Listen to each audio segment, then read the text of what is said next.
السلام علیکم بچوں، آج ہم پڑھیں گے اردو زبان دانی جماعت ہشتم حصہ نثر سبق نمبر 2 ضمیر کی آواز۔ مصنف ہیں حامد حسن قادری۔ پہلی بات، ایمان کے مضبوط ہونے کی یہ پہچان بتائی گئی ہے کہ جب کوئی شخص کسی برائی کو دیکھے تو اسے اپنے ہاتھوں سے روکے، یہ ممکن نہ ہو تو اسے زبان سے روکے، اور یہ بھی نہ ہو پائے تو اس کام کو دل سے برا سمجھے۔ برائی کا احساس انسان کو برے کام سے روکتا ہے، اسے ضمیر کی آواز بھی کہا جاتا ہے۔ جو لوگ برائی کے خلاف اپنے اندر ابھرنے والی اس آواز کو دبا کر دنیا کے فائدے حاصل کرتے ہیں، انہیں ضمیر فروش کہا جاتا ہے۔ ذیل کی کہانی انسان کے اندر ابھرنے والی اسی ضمیر کی آواز پر مبنی ہے۔ حامد حسن قادری 1887 میں بچھرواں ضلع مراد آباد یوپی میں پیدا ہوئے۔ اعلیٰ تعلیم حاصل کرنے کے بعد وہ بڑودہ میں فارسی کے استاد مقرر ہوئے۔ 1927 سے 1945 تک سینٹ جانز کالج آگرہ میں انہوں نے اردو اور فارسی کے لیکچرر کی حیثیت سے خدمات انجام دیں۔ 1952 میں وہ ملازمت سے سبکدوش ہوئے۔ تحقیق، تنقید اور تاریخ نگاری کے ساتھ ساتھ انہوں نے افسانے بھی لکھے۔ داستان تاریخ اردو، تاریخ و تنقید ادبیات اردو، سید و صیاد وغیرہ ان کی مشہور کتابیں ہیں۔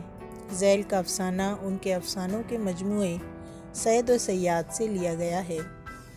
6 جون 1964 کو کراچی میں ان کا انتقال ہو گیا۔ مشہود کی تمام رات نہایت کرب و اضطراب میں گزری تھی۔ صبح کو ملازم نے اخبار لا کر دیا۔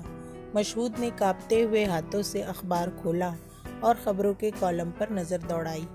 یکایک ایک ہلکی سی چیخ اس کے منہ سے نکل گئی۔ اس سرخی پر اس کی نظر تھی۔ ایک بچہ موٹر سے کچل گیا۔ وہ واقعے کی تفصیل پڑھنے سے ڈرتا تھا۔ اخبار کو موڑ توڑ کر پھینکنے ہی والا تھا کہ اسے کچھ خیال آ گیا۔ اس نے اخبار کو سیدھا کیا۔ خبر یوں تھی: کل 3 بجے سہ پہر کو عالم نگر کی سڑک پر ایک 4 برس کا بچہ موٹر سے ٹکرا گیا۔ موٹر ایسی تیزی سے نکل گئی کہ اس کا نمبر نوٹ نہ کیا جا سکا۔ بچہ مستری خداداد مرحوم کا تھا۔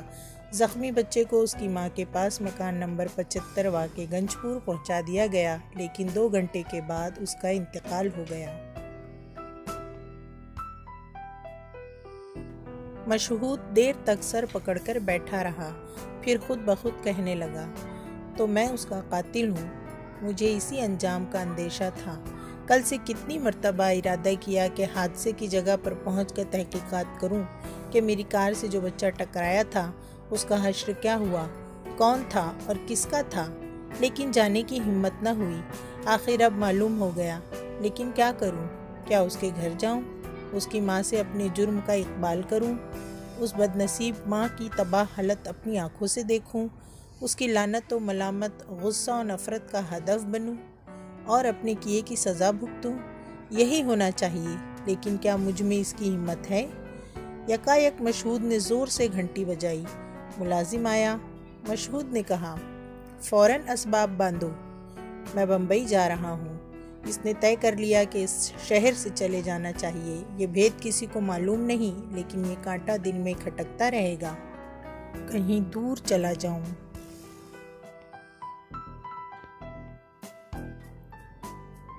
بمبئی کی دلچسپیوں میں چبھن محسوس نہ ہوگی، ضمیر کی آواز دب جائے گی۔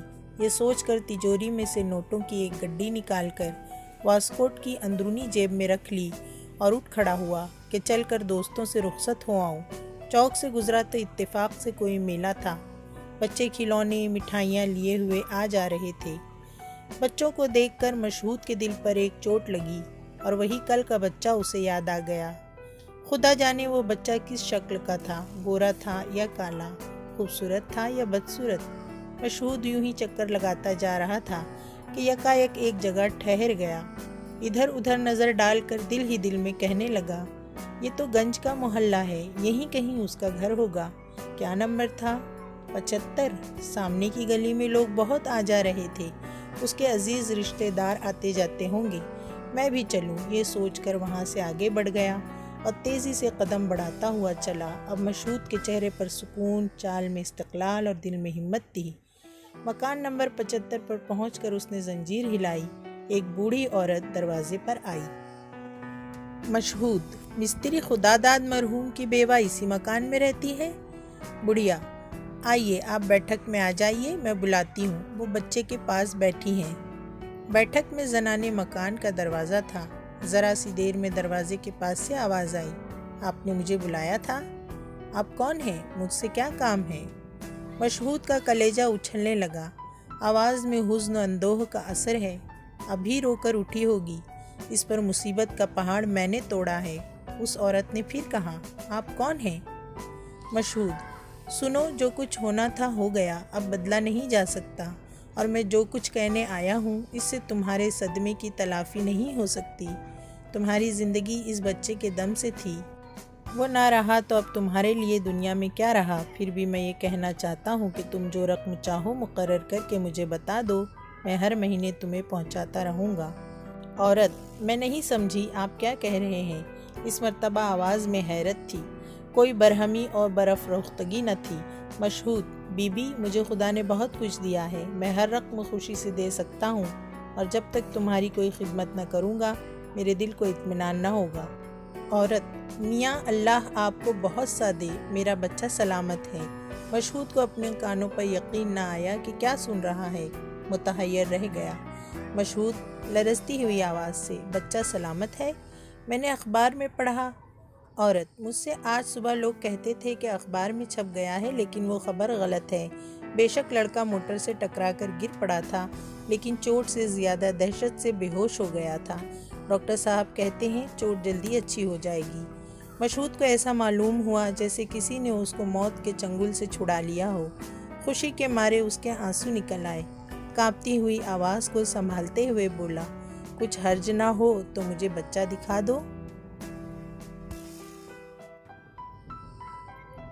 عورت: بہت اچھا، میں ہٹی جاتی ہوں، اندر آ جائیے۔ مشہود اندر گیا تو دیکھا کہ دالان میں ایک خوبصورت گورا چٹا بچہ پلنگ پر لیٹا کھلونوں سے کھیل رہا ہے۔ اس کا سر اور ایک ہاتھ پٹیوں سے بندھا ہوا ہے۔ اس کو دیکھ کر مشہود کی آنکھوں سے آنسو جاری ہو گئے، اور پھر خیال آیا کہ اگر میں ضمیر کی آواز کو دبا دیتا اور ادائے فرض کی پرواہ نہ کرتا تو یہاں تک نہ آتا، اس حقیقت سے بے خبر رہتا اور ساری عمر اپنے آپ کو قاتل اور بزدل سمجھتا رہتا اور ہمیشہ اپنے اوپر نفری کرتا۔